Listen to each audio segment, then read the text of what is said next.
Europe 1, il est 7h46. L'interview vérité, Fabrice Brégier, le PDG d'Airbus, est votre invité, Samuel. Bonjour Fabrice Brégier. Bonjour. Alors, vous êtes avec nous depuis le salon aéronautique de Farnborough, au sud-ouest de Londres. Quelles conséquences justement pour Airbus du Brexit ? Je rappelle qu'Airbus fabrique ses ailes, notamment au Royaume-Uni. En tant qu'entreprise européenne intégrée, on est vraiment déçu de cette décision. Comme vous le dites, nous avons plus de 10 000 employés qui fabriquent les ailes, les systèmes de carburant. Cela étant, quand on regarde la situation, nous continuons de nous appuyer sur nos équipes. Il n'y a pas de raison de changer. Pas d'inquiétude. Évidemment, ça crée quelques incertitudes au niveau du marché, localement, mais ce qui compte pour nous, c'est le marché mondial. Il y a encore une très forte croissance. Vous avez vu des grandes commandes de la part de compagnies aériennes asiatiques, donc je pense qu'on peut dire que pour ce qui concerne Airbus, il n'y aura pas de conséquences ou alors vraiment mineures. Et justement, à propos de ce marché, comment vous expliquez la santé insolente de votre secteur ? Vous vendez des Airbus comme des petits pains, même s'ils vendent un avion, c'est beaucoup plus compliqué que de vendre des petits pains. Oui. Tout d'abord, il faut reconnaître que nous avons une gamme de produits excellente avec la 320 Neo, 60% de part de marché, le nouveau long courrier, la 350, tout composite, qu'on commence à livrer.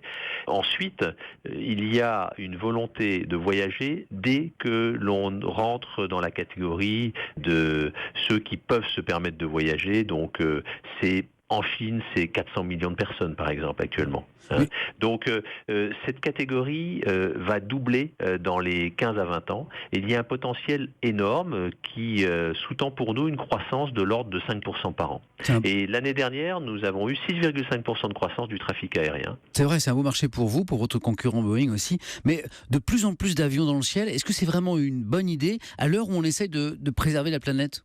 C'est d'autant plus une bonne idée que les nouveaux modèles, globalement, permettent de réduire les émissions, donc liées à la consommation de carburant, de l'ordre de 30%, qu'on continue d'investir massivement en recherche et technologie vers des modes de transport avec des moteurs qui consomment encore moins, qu'on passe aussi à des solutions dites hybrides, avec des technologies électriques. Tout ça va venir, puis des carburants alternatifs. Donc, notre engagement, c'est que la croissance du trafic aérien se fasse à iso-émissions. C'est un challenge industriel très fort, mais nous sommes capables de le tenir. Et la très bonne santé du marché aéronautique qu'on évoquait tout à l'heure, est-ce qu'elle va se traduire par des créations d'emplois en France ? Combien d'emplois en plus pour Toulouse, pour Nantes, pour Saint-Nazaire ?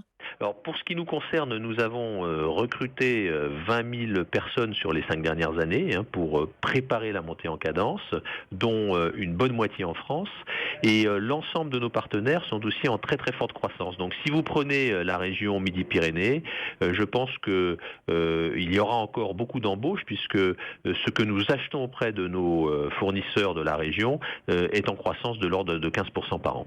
20 000 emplois créés ces 5 dernières années. Est-ce qu'on peut espérer autant d'emplois pour les 5 prochaines années ? Alors, je ne pense pas que nous continuerons de croître à ce même rythme, mais globalement, nous continuerons effectivement d'accroître nos effectifs. Moi, j'en suis persuadé. Bien sûr, il faut que la tendance du marché reste positive. C'est le cas actuellement. Qu'on continue à investir dans l'innovation sur le moyen terme. Mais la France a un écosystème industriel aéronautique de tout premier plan mondial. C'est vrai qu'Airbus est devenu ces dernières années l'égal de Boeing, passant même parfois devant. Depuis le début de l'année, c'est Boeing qui est en tête des commandes. Un petit trou d'air pour Airbus ? Pas du tout. Je pense que pendant ce salon de Farnborough, on engrangera de l'ordre de au minimum 250 commandes et ça va nous remettre au moins à égalité avec notre concurrent. Notre objectif est avant tout de consolider notre carnet de commandes, donc d'avoir de l'ordre, disons, de 650 à 700 commandes nettes cette année. Ayez en tête que nous avons un carnet de commandes de 10 ans de production, 6800 avions. Parlons un petit peu de vous, Fabrice Brégier, également patron à succès. Est-ce qu'on peut vous présenter comme un enfant de la méritocratie, vous dont l'enfance s'est déroulée dans un HLM de Dijon ? Oui, dans la mesure où effectivement je n'étais pas destiné à ce genre de fonction, Mhm. mais j'ai surtout à travers l'éducation nationale, hein, le service public, franchi les différentes étapes. Mhm. Et puis ensuite sont les aléas de la vie. Je dois aussi beaucoup à Jean-Luc Lagardère qui à un moment de ma carrière m'a donné ma chance très jeune pour devenir patron d'une entreprise internationale. Et ça m'a conduit progressivement à la tête d'Airbus. Airbus, vous êtes arrivé il y a 10 ans maintenant. Vous voyez finir votre carrière?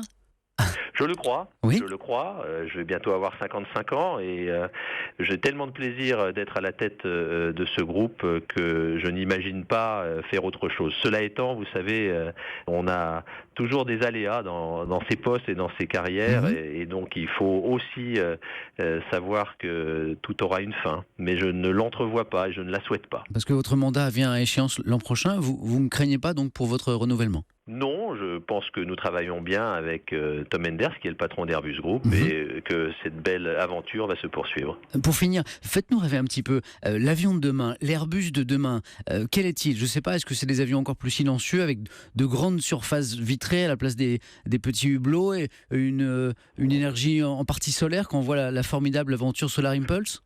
Oh, moi, je verrais bien si demain c'est 2050, hein, Mhm. ce qui pour l'aéronautique est plutôt court terme. Je verrais bien finalement des ailes volantes avec beaucoup plus de capacité, une consommation extrêmement faible, Mhm. des motorisations hybrides, voire tout électriques. Très bien. Je reviens à mon idée de grande surface vitrée qui me fascine. Moi, est-ce qu'on pourrait, vous voyez, voir l'horizon avec un angle un peu plus ouvert dans les avions?